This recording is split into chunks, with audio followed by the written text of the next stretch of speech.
Сәлеметсіңдер ме оқушылар? Бүгінгі өтетін тақырыбымыз ғылыми фантастикалық идеялар және ғылыми фантастиканың алғышарттары. Оқу мақсаты ғаламтор, энциклопедия, газет, журналдар, оқулықтардан алынған деректерді қолдану, авторына сілтеме жасау. Сөйлем соңында және сөйлем ішінде қойылатын тыныс белгілерін дұрыс қолдану. Күтілетін нәтиже: оқушылар ғылыми фантастикалық идеялар және ғылыми фантастиканың алғышарттары мәтінімен жұмыс жасап, мәтін ғаламтор, энциклопедия, газет, журналдар, оқулықтан алынған деректерді қолданып, авторына сілтеме жасайды және сөйлем соңында сөйлем ішінде қойылатын тыныс белгілерін дұрыс қолданады.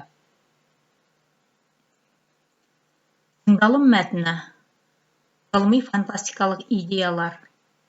Ғылыми фантастиканы сүйетін оқырман шығарманы түсіну үшін ғылыми жаңалықтардан хабардар болуы тиіс. Содан келіп ғылымға құштарлық туады. Күні кеше ғана ғылыми фантастикалық ойды толық түсінуге мектеп физикасы мен химиясын жетіп жататын. Бүгінде Гейзенбергтің белгісіздік қағидаларын, Эйнштейннің салыстырмалылық теориясының негізгі идеяларынан кварк, тахион және басқа осы тәріздес көптеген нәрселерден хабардар болу керек. Фантастиканың бұл жағы үйретушілік, ұмтылушылық, ғылыми мәліметтер беру сияқты қабілетті шыңдайды. Фантастикалық шығармалардағы ғылым таза оқымыстылардың өзінде қызықтырады. Өйткені белгісіз статистиктердің есептеуінше, Жюль Верннің 108 ғылыми фантастикалық идеясының 61-і жүзеге асқан. 34-і қағида бойынша жүзеге асуы мүмкін, тек қана оны қате болып шыққан. Сондай-ақ Герберт Уэллстің 86 идеясының 9-і ғана, Александр Беляевтің 50 идеясының 3-і ғана қате екен. Алексей Толстойдың инженер Гариннің гиперболоиды романының алғашқы басылымдарында редакция ғылыми тұрғыдан гиперболоид идеясы теория жүзінде іске аспайды деп түсініктеме берілген. Соңғы 40-50 жылдың ішінде физикада ашылған сүбелі жаңалықтардың бірі саналған лазерлер Толстойдың қиялынан туған гиперболоид ізбасары екені даусыз. Мұндай жағдайды ғылыми фантастиканың тарихы көптеп санап беруге болады. Мәтінінен алынған деректерді қолданып авторына сілтеме жасасақ, авторы Абдулхамид Мархабаев ғылыми мақаласынан алынған. Екінші тыңдалым мәтіні ғылыми фантастиканың алғышарттары. Жан жұмбағы.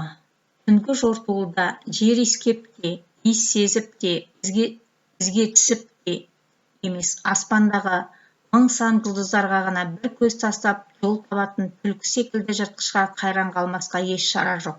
Сондай-ақ тиіндер жаңғақ пен тісте шағудан, өрмекші өрмек тоқудан, қарлығаш лай түйіршігі шөптердің бір шетіне кірет кесік жасап, шар іспетті кең ұя жасаудан, қара қоңыз артқы аяғымен сер жапасынан домалатып, ұлғайтып, қолы шебер адамнан да асып түседі.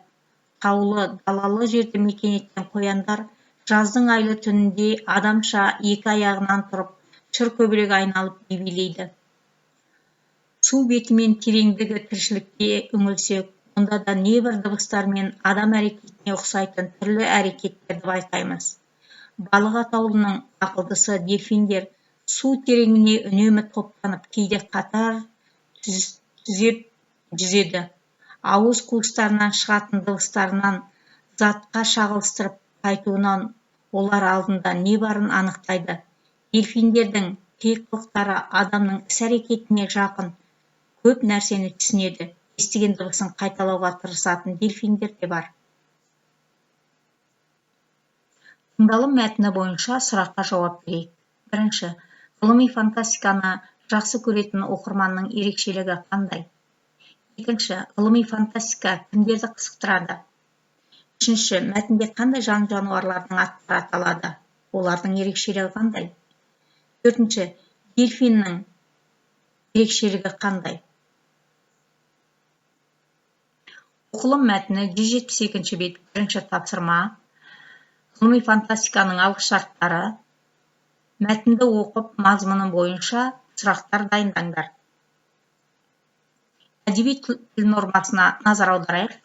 Біз тыныс белгілерін өтіп жатырмыз. Бүгінгі өтетін тақырыбымыз әдеби тіл нормаларында тырнақша. Тырнақшаның мағынасы да, қызметі де алуан түрлі. Тырнақшаға алынатын сөздер.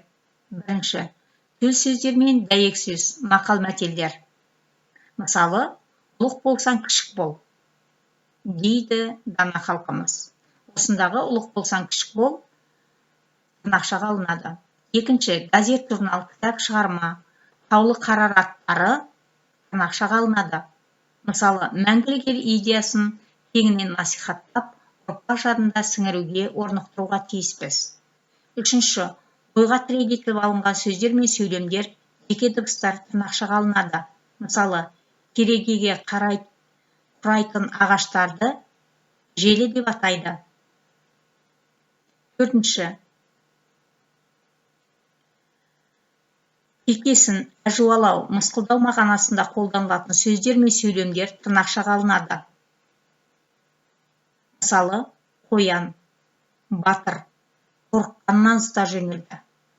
Осында кекесін мағынасында алынған батыр сөзі тырнақшаға алынып тұр.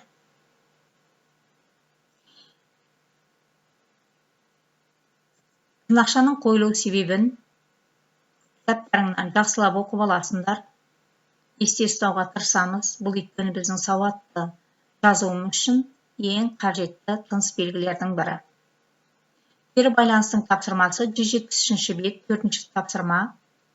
Мұнда оқылым мәтіндегі автор көзқарасына қатысты өз пікіріңді Попф формуласы бойынша дәлелдеп жазыңыз. Бірінші сөйлем менің ойымша, екінші сөйлем мен оны бұлай түсінемін, үшінші сөйлем оны мына деректер мен мысалдармен дәлелдей аламын, соңғы сөйлем осыған байланысты мен мынандай қорытынды шешімге келдім.